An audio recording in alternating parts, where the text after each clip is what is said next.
آواز وطن news shark ملی ہوئی رپورٹ کے مطابق فیضان رمضان پاکستانی انگلش ایلیمنٹری اسکول میں ششماہی امتحان کے نتائج کے سلسلے میں بروز جمعے کو ایک شاندار تقریب کا انعقاد کیا گیا،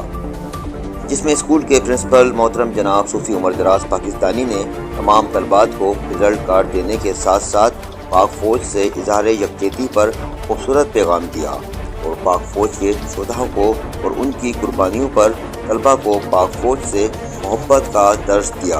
اور ان کی حوصلہ افزائی بھی کی اور پاکستان اور پاک فوج کے حق میں خصوصی دعا کی۔ پروگرام کے آخر میں پاکستان زندہ باد، پاک فوج زندہ باد کے نعروں کی گونج سے پورا علاقہ گونج اٹھا۔